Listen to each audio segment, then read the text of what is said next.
So now that the new Astra Militarum Codex is finally hitting tournaments, let's take a look at what good players have been taking to have some success with the Guard on the tabletop.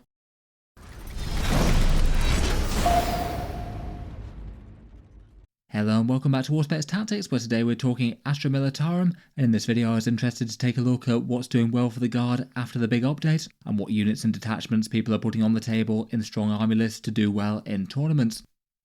The 10th edition Guard Codex has been out for a good few weeks now. It came out in the Deathcore box set that arrived in January, though given Games Workshop don't usually consider the thing to be fully live and tournament legal until the actual mainline release of the Codex and the army. They've had quite a long period where their points have been sort of interim, and we only had it confirmed recently that the Codex points were basically staying unchanged from the draft versions that they released in January. As a result, it's only been this past weekend that the new Codex with the new points has actually been taken to tournaments in earnest. I was definitely interested to see which detachments people will be embracing and which units will be hitting the tabletop more than others. It seems that for the first weekend of Guard events from Meta Monday's data, which I'll link below, the Guard had a fairly balanced first weekend with a 48% win rate, though with quite a lot of people playing them, and really quite a lot of high placings with people placing towards the top of tournaments even if they had no actual event wins. It does seem though that the previous best detachment still seems to be prevailing, and it still looks like the Bridgehead strike is winning out overall initially. The Bridgehead strike seemed to be on paper one of 40k's very strongest detachments, with one of the highest win rates in the game, as I talked about in a video the other day. And it looks like from Meta Monday's data, the first weekend of people playing it, 22 people used it out of the 50 odd Guard players that played, and it still had a very high win rate indeed. Out of the players that were placing towards the tops of tournaments, 8 out of the 11 used that. For the rest of the Guard Codex though, it was nice to see that there was no one detachment that was completely neglected. All the rest were played by at least 3 people, Hammer of the Emperor being the next most popular at 13 and Combined Arms at 7. In this video I thought it could be interesting just to take a look at 5 strong armies that did well over the weekend, armies that only had 1 loss on a tournament record, and having a look at what good players are using and deciding to put on the table for the faction.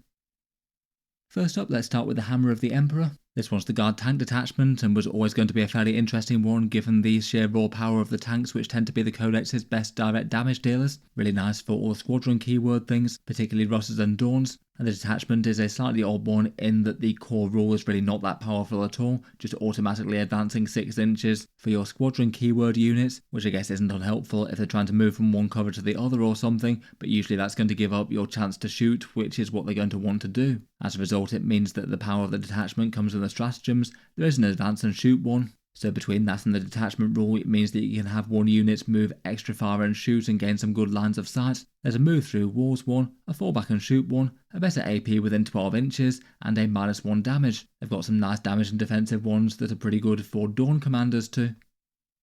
One list that did well with this one was won by a Jeppa Resmark, who used this army list to win 4 out of 5 games out of the Games of Westeros, a big 118 player grand tournament. This one's a fairly terrifying list of 3 big Dorn commanders, 3 Leman Russes, 2 Vanquishers and a Punisher, and then 3 squads of Kasrkin mounted in Tauroxes. The Dorn commanders were always going to be a really scary damage and defensive datasheet just from their raw stats alone. These ones take the tried and tested loadout of Oppressor Cannon, Multi-Melters, the Pulverizer Cannon and extra Stubbers. Doesn't look like there's any use of the fun enhancements for them here though. They're backed up by the cheaper Leman Russes, 2 Vanquishers with their big all-or-nothing battle cannon, and then 1 Punisher. I guess that's a bit more tempting in this one, given that when you're taking lots of big individual vehicles, a bit of dedicated anti-horde might be a bit more tempting, but I guess it's just quite nice as another cheap Russ. They'll take the multi-melter sponsons and las cannons. Then there's 3 units of the very scary Kasrkin with melters and plasmas plus the mine and sniper. They're being transported in the rather rapid Tauroxes, and in this detachment having them advance and drop 6 inches or move through walls mean that those Kasrkin just have an absolutely massive threat range. They're able to give themselves an order after they get out of transports now, which make them far more effective there. And pretty scary stuff with their special weapons. Then finally they've got some scouting Kaschan jungle fighters, a unit of 10 Cadian shock troops, I guess for their sticky objectives, and 2 scout sentinels with las cannons allowing their reroll ones to hit.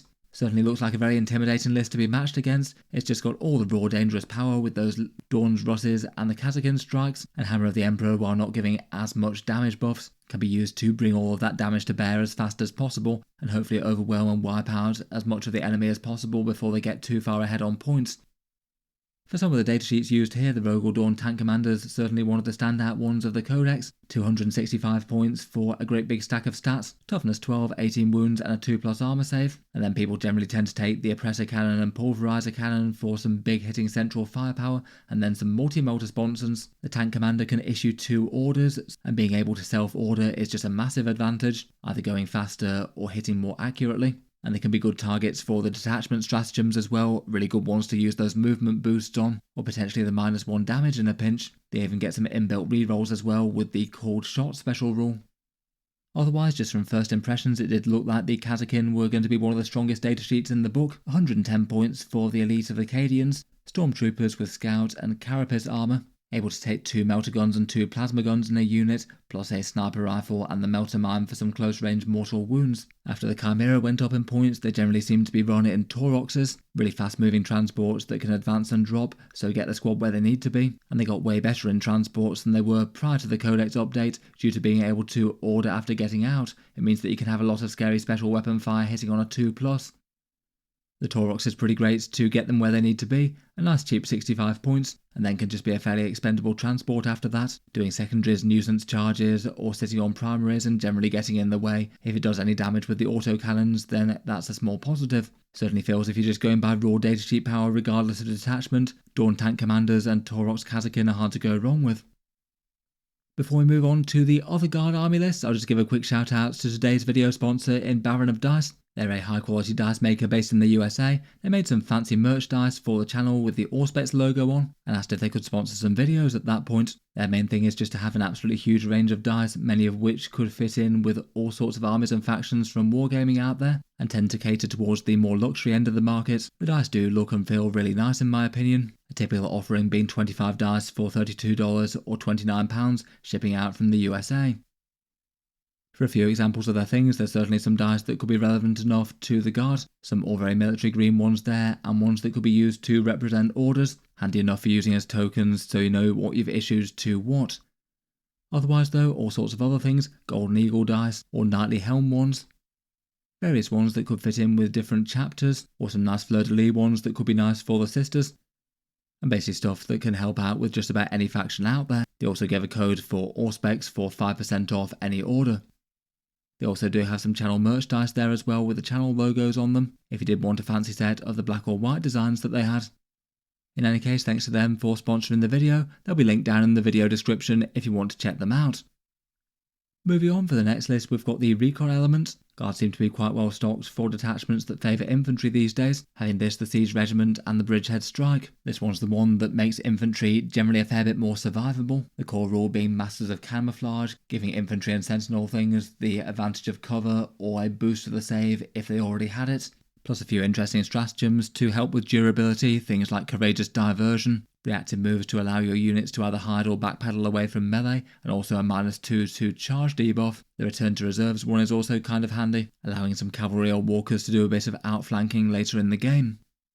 It seems there was someone that did well with the Recon element at the massive Great Big Manchester Super Major tournament. Quite a number of people went for one there. And it's certainly cool to see a very heavy foot guard list out in force. There seems to be an absolutely massive amount of things going on here. There's a huge amount of scout infantry, 3 units of 10 Kasrkin which can move extra fast with their move and scout, 2 sets of Kaschan jungle fighters, and 2 units of 5 Deathcore combat engineers with their big mortal wound attacks. Loads of stuff to move up and take the midfield, and interestingly enough there's also a unit of 10 Ratlings as well. Would be interesting to know how they were used, whether they were infiltrating for board control where needed, or just more using their sniper damage in the big squad of 10 of them. Otherwise, for some more mainline infantry, there's 3 units of Cadian shock troops with their sticky objectives, and 1 big squad of Deathcore of Krieg with melters and plasmas. It looks like there's a Cadian Castellan joining one of those shock troops, who I guess could order both them and the Deathcore. And also Acadian Command Squad and Ursula Creed as well, who could also join the units too. I guess Ursula Creed and the Command Squad, if they were used together, could broadcast orders to most of this all over the board. Otherwise, there's 2 units of Attilan Rough Riders, really quite scary countercharge units with move to get them where they need to be, or extra damage if they're fine. Some Tempestus Aquilons that can close range drop, and potentially both be useful for board control or doing secondaries or taking out light backfield infantry potentially. There's Sly Marbo as the cheapest guard infiltrate unit, and at least they're somewhat annoying to catch up with Lone Operative. Gaunt's Ghosts, who can ping on and off the board and do secondary objectives, and they also can have a spare order. Some field ordnance batteries that can provide a little bit of indirect fire exactly where needed. And then to support all that, there's a good bunch of Sentinels. A squad of 1 unit of 2 armoured Sentinels, which could take the brunt of the enemy firepower, and also deal a bit of pinpoint anti-tank with the las cannons and hunter-killer missiles plus their rerolls. And then 3 individual scout Sentinels with las cannons, able to hand out some reroll ones to hit when needed. And I guess the Sentinels could also be targets for the return to reserve stratagem if you wanted some options to jump around into the enemy board. Overall, certainly looks like an intimidating amount of bodies to get through, particularly given the durability buffs of the detachment or various things that could stop charges or get units to hide safely. Feels like it could be one that would score really quite high both on primary objectives and certainly on secondaries, and might be frustrating to clear the chaff fast enough while still being able to punch back quite hard with various special weapons and mortal wounds and things. To focus on some more stables that tend to be common to a bunch of lists, Scout Sentinels are still a fairly godly support unit. Still 55 points, so really quite durable for that cost at 7 wounds at toughness 7 with a 3+ save. It can scout into the mid-board and move quite fast, have some genuine threat with a las cannon, hunter-killer missile and a sentinel chainsword, though perhaps their biggest thing is their reroll buffing rule where you can mark an enemy target for reroll ones to hit against them. That can be quite a big deal when it applies to a whole bunch of scary guard shooting of any variety. Ursula Creed also seems to be an absolute staple in a whole bunch of guard lists, and more so than Lord Solar Leontus these days. She's 65 points for 3 orders nearby, potentially broadcast through a Voxcaster if she's with a command squad in the same unit as well. Her own unit can take 2 different orders if it makes sense to, though her other big buffing rule is to use a discounted stratagem on a regiment unit nearby. There's definitely a bunch of stratagems out of the various detachments that are quite good on infantry or regiment things. Still seems that she's an absolute staple.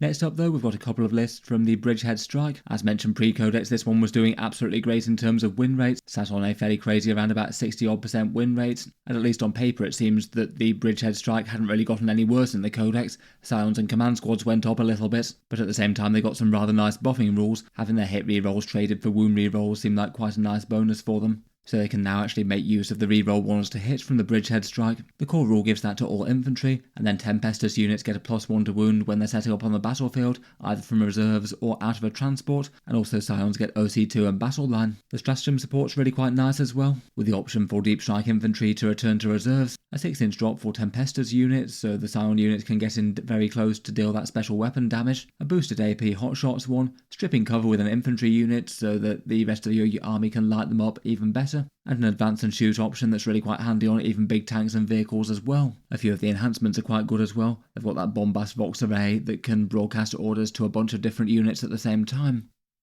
It seemed that quite a lot of people did well with the Bridgehead strike on the Guard Codex's first tournament weekend. Maybe one of the most impressive results was this one by David Smith, using the detachments to place 5th at the Big Clutch City GT, with 5 wins to 1 loss. As you'd expect, there's an absolutely massive core of Tempestus, Scions and Aquilons here. 4 sets of 10 of them with plasma guns and melter guns, which would be a really nasty damage threat out of deep strike, as it looks like a couple of the units are also riding in a Tauroxes as well. There's 4 sets of 10 with plasma and melter, 2 sets of 5 with plasma and melter, 1 set of Tempestus Aquilons with plasma gun and sentry flamer and their close deep strike, and then 3 Tempestus command squads to lead them. Taking melter gun, plasma gun, grenade launcher and medipack, one swaps out the grenade launcher for a Master Vox and they take the Bombast Vox array for the multiple orders, and one takes the Shroud Protector for a little bit of protection. Lots of mass damage punches there, and that Bombast Vox could have you ordering multiple different units at the same time. Otherwise, there's Ursula Creed with a unit of 10 Cadian shock troops, and it looks like she's supporting 3 artillery teamers, all with siege cannons. So some pretty fearsome indirect fire in this list. The siege cannons are oddly quite good here, given that they have the infantry keyword and they get to reroll ones to hit. With Creed's orders, they'll be hitting on a 4+ again, getting those rerolls, and then you can use another unit to strip cover from a target if an infantry unit can shoot something. Otherwise, there's a unit of 6 tanky Borgrim with the brute shields to be able to take the midfield and take a whole chunk of firepower. There's a countercharge unit of Attilan Rough Riders, and interestingly enough, there's a couple of heavy weapon squads with Krieg Flamers as well. Lots of nasty strength 5 and damage 2 shots to be able to clear out enemy Space Marine equivalents, and they have the potential to fire a lot of times with just one unit if they need to, maybe move out and shoot. Then they could overwatch if it made sense, and they'd also fire on death with the fire coordinator too. Overall, certainly looks like some intimidating stuff, a massive amount of Garvet elites, some nice skirmish units, and some very scary indirect firepower too. For the focal units for the Bridgehead strike, the Tempestus Scions are now 65 points per 5 of them. As seen, people usually tend to take a plasma gun and a melter unit per unit of 5. The sergeant can chip in with a power fist and plasma pistol, and they have their special rule altered, rerolling wound rolls of 1 now, and all wound rolls against things on objective markers. Very nasty when they could be rerolling 1s to hit, +1 to hit with an order, and also +1 to wound with the detachment rule. It means that a massive amount of special weapon and hotshot fire is going to cause saves against no matter what the target is that they shoot at. Tempestus command squads can amp up the damage even further, usually taking somewhere between 2 and 4 special weapons. When they're attached, they can also have all the same advantages and also add sustained hits 1 to the mix. It seems that most people tend to take the medipack with the option to restore models to the units. Some take the standard for an extra +1 OC, and the Master Vox could be quite nice for the squad with the Bombast Vox array if it's been taken. They also can be fairly scary jumping out of a Taurox alongside a 5-man squad as well. It's fairly fun to see the new artillery being used in anger as well. The siege cannons are 95 points per d6 shots at strength 12, AP 2 and damage 3. Really quite general purpose for artillery, though definitely paying a big premium on the damage front for indirect fire. Maybe working better when there's Bridgehead strike rerolls going on, and the option to strip cover in the detachment. For another Bridgehead strike list example, this was the highest placing guard one at the Manchester Super Major by Rowan Hess, again going 4 victories to 1 defeat. As you'd expect, there's still a very hefty amount of scions here. 3 commanders that drop a special weapon to take the standard bearer this time, and then 3 big units of Tempestus scions, most with plasmas and melters, though one swapping out to a hotshot volley gun with plasma. I don't know if that one might be more tempting to use the hotshot stratagem on. Otherwise, there's Ursula Creed with some Cadian shock troops, who again is supporting some indirect fire. But this one it's 3 Kasrkin heavy weapon squads with mortars, and then 1 set of field ordnance batteries with the bombast field guns. That'd be more of a threat to lighter infantry versus the big siege batteries, but not worry big tough targets very much if that was what was most needed. It looks like she's paired with one of the Cadian command squads, who'd be able to use Master Vox style orders and also chip in with one of their own. It looks like there's a bigger squad of Cadian shock troops as well, potentially with the other command squad advancing into the midboard. Masters of OC with sticky objectives and getting cover on objectives there. Another squad of Bulgrin with the brute shields and maul. 2 sets of Kasrkin jungle fighters and 1 squad of 5 combat engineers that can scout into the midboard. 1 unit seems to be taking a Taurox. I don't know if that could be the small Scion squad plus a command squad, or if that's been given to one of the Kasrkin squads or something. And there's Gaunt's goes to return to reserve and bounce up and down off the board, being all very good to do secondary objectives and can chip in with a little bit of damage. Finally, and interestingly enough, there's also an allied Inquisitor Kotiaz along for the ride. Interesting to see him here. Perhaps the most reliable thing that he could add would be to strip cover from a unit each turn. He can farm command points against the right enemies, has a bit of melee, and provides his squad a 6+ invulnerable save as well. This one's definitely a different take compared with the previous one, though still quite a lot of overlap. A big chunk of scions, a big chunk of indirect, and a Bulgrin squad to skirmish for the midboard. Gaunt's Ghosts still seem to be a very easy include in a whole bunch of guard army lists at the moment. 110 points for a lone operative squad that can return to reserves, potentially jumping on and off the board while inflicting a little bit of damage with their sniper and autocannon from a safe distance, and potentially helping other squads with orders when they turn up as well. When they need or want to commit to the fight, they can have extra OC with an order, and potentially could be a force for primary objectives in the late game. And compared with most lone operatives, they take a fair bit more taking out than some of them. A squad full of 2 wound models with stealth and always getting cover against shooting attacks. Bridgehead Strike seems like quite a nice place for them as another guard unit with deep strike as well, being able to make good use of most of the options that aren't locked to the Tempestus. Finally, there's a list example from the Combined Arms Regiment, this one still being one of the more popular general purpose guard armies to play, with the main power just being a whole bunch of added direct damage, all the regiment units getting lethal hits against anything that isn't a monster or vehicle, and squadron units getting lethal hits against monsters and vehicles. That's quite a big deal for quite a lot of things, particularly things like multi-melters shooting at enemy tanks, and also it's quite nice in Overwatch as well against your preferred targets. I feel like in the updated version though, while the previous stratagems weren't exactly great, quite a lot of the new ones just double down on trying to get you more orders in various different ways, which doesn't really seem to be the hardest problem for guard to solve with Rogue Dorn tank commanders or Ursula Creed and command squads and things. They do have a few helpful things though, including the reinforcements to send a unit back into the fight, and Fields of Fire I still think is interesting enough, giving 2 units an extra AP -1, even if it doesn't potentially affect entire armies now. For one example of a list I saw on Best Coast Pairings that did quite well, this list was run by David Clark and was used to win 4 games out of 5 at a tournament called 8TC Team Events. Obviously team events are really quite different to singles Warhammer 40k, and there's a whole load of the strategy about matching up into certain lists and things, but the armies still tend to be strong and pretty optimised in their own right. It looks like this Combined Arms Regiment one is going pretty all in on the tank spam though. There's 2 Rogue Dorn commanders with all their orders, a pressure cannon, multi-melters and pulverizers as normal there. Lots and lots of big damage. And they're backed up by an entire squadron worth of Leman Russes, 3 regular Leman Russ battle tanks with melter sponsons and las cannon, and then 2 Leman Russ exterminators that can hand out the extra AP. That's a serious amount of 2+ save armour for anyone to have to chew through, and both the Russes and the Dorns would really enjoy the extra AP by the Leman Russ exterminators, and potentially from fields of fire as well. I kind of wonder if the plan might be to pair fields of fire with the field ordnance batteries when needed, and then you could have both bombast guns and a tank all hitting with extra AP against one target that really needs to go down. That should be enough direct damage to win most direct firefights, and then beyond that there's a couple of Tauroxes, one with a unit of Kasrkin in, the other one I guess just with that one unit of combat engineers. Both fairly nasty threats that can jump out and hit something hard. As Gaunts goes for the secondary objective support again, and a small unit of Scions with Plasma and Melter that can drop for secondary objectives. I guess perhaps the Kasrkin could be the best choice for using reinforcements on in this one. They can be quite nasty turning up from reserve and being able to self-order before they do so. Leman Russ battle tanks still seem to be very solid in competitive lists, though I guess tanks in general are going to be more popular in Combined Regiment and Hammer of the Emperor versus the rest. The Exterminator brings the extra AP, which is a really nice supporting rule, though the regular battle tank is still rather great as a general purpose damage dealer. The battle cannon hits with a bunch of strength 10, AP 1 and damage 3 shots that take the AP buffs that guard can give quite well. It gets multi-melters in the las cannon like the rest, but has the rather nice armoured spearhead special rule, which means that you can re-roll all hit rolls against things on objective markers and hit rolls of 1 otherwise. That's really quite nice to have built in, and just means that it's way more efficient against enemies trying to hold points. Pretty nice that that applies to the entirety of the tank and not just the big battle cannon. I'll leave this one there for now though. It's certainly been interesting to take a look at what's doing well for the Guard. For people's first takes on strong army lists after the Codex has gone live, let me know your thoughts on the armies down below or any other insights as to how they were played. As mentioned, feel free to check out Baron of Dice, link down in the video description if you'd like to get your hands on some shiny faction themed dice or some nice Guard order style ones. A big thank you to them for sponsoring the video, and have that code Auspex for 5% off any order if you do buy something through them. Otherwise, if you've enjoyed the video, then feel free to subscribe to Auspex Tactics. I'll certainly keep the regular 40k videos coming, with new ones out just about every day. If you'd like to support the channel, check out the Patreon page linked down in the video description. That's a few advantages for backers, including seeing certain videos early, regular votes to see what sort of things come next on the channel, and automatic entry into the regular prize giveaways each month, thanks to anyone helping out there. In any case though, a massive thank you to everyone listening, and I'll hope to see you guys next time.